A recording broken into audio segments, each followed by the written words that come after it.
नमस्कार हरि प्रेमियों, आपका हमारे YouTube चैनल में स्वागत है। हरि प्रेमियों, कैसे हैं आप? उम्मीद है आप सब अच्छे होंगे। आइए आज का प्रसंग शुरू करते हैं। आज का प्रसंग है पद्मनी एकादशी कब है, शुभ समय क्या है और व्रत कथा क्या है। हरि प्रेमियों, उससे पहले अगर आप हमारे चैनल पर नए हैं तो प्लीज़ चैनल को सब्सक्राइब ज़रूर कर लीजिए और बेल आइकॉन को ज़रूर दबा लीजिए ताकि आप तक हमारे सारे नोटिफिकेशन पहुंच सके। हरि प्रेमियों, आपका एक भी सब्सक्राइब हमारे लिए बेहद मायने रखता है। आइए जानते हैं पद्मनी एकादशी कब है। हाँ हरि प्रेमियों, हमारे हिंदू पंचांग के अनुसार सावन मास के शुक्ल पक्ष की एकादशी 28 जुलाई 2023 को दिन शुक्रवार से दोपहर 2:51 पर शुरू हो रही है और इसका समापन हो रहा है 29 जुलाई शनिवार को दोपहर 1:05 पर।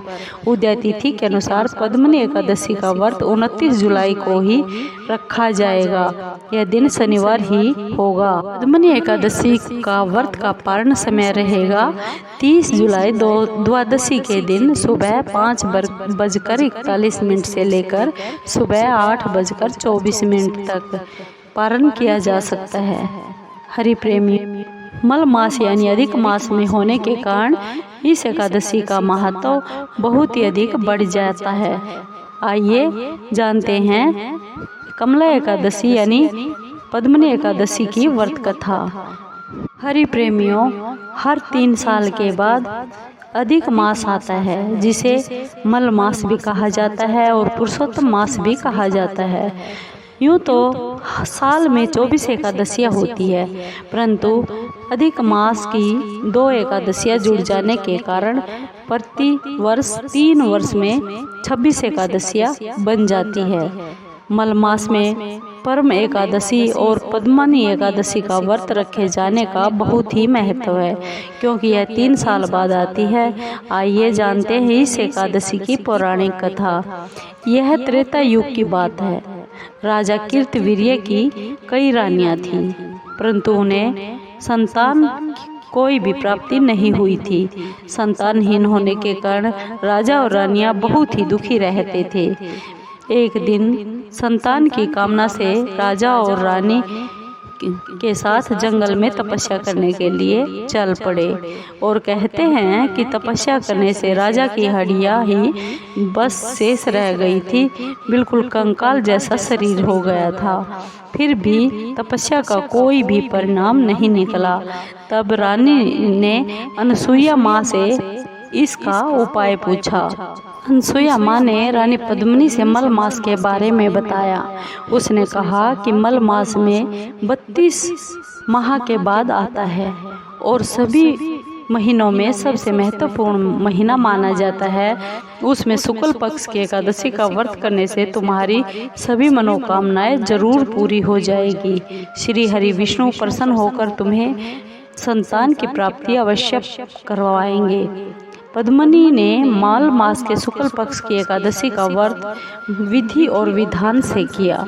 इससे प्रसन्न होकर भगवान विष्णु ने उसे पुत्र रत्न की प्राप्ति का आशीर्वाद दे दिया। उस आशीर्वाद के कारण पद्मनी के घर एक दिव्य सुंदर बालक ने जन्म लिया जिसका नाम कीर्तिवीर्य रखा गया।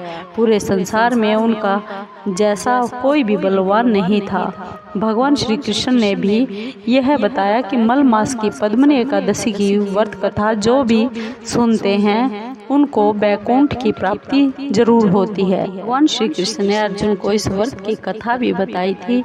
भगवान श्री कृष्ण बोले, मल मास में अनेक पुण्यों को देने वाली यह एकादशी का नाम पद्मनी है। इसे कमला एकादशी भी कहते हैं। इसका व्रत करने पर मनुष्य कीर्ति प्राप्त करके वैकुंठ का स्वामी भगवान श्री विष्णु के धाम चला जाता है, जो मनुष्यों के लिए भी बहुत ही दुर्लभ है।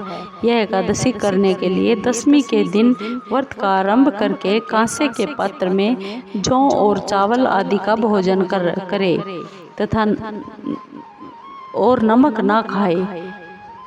भूमि पर सोए और ब्रह्मचर्य व्रत का पालन करें। एकादशी के दिन ब्रह्म मुहूर्त में शौच आदि से निवृत्त होकर दंत धावन करे। जल के 12 कुल्ले करने पर शुद्ध हो जाए और सूर्य उदय होने के पूर्व उत्तम तीर्थ में स्नान करने जाए। इसमें मिट्टी, तिल तथा गोबर, कुसा, आंवले के चूर्ण से विधि पूर्वक स्नान करे और श्वेत वस्त्र धारण करके भगवान विष्णु के मंदिर में जाकर पूजा अर्चना करे।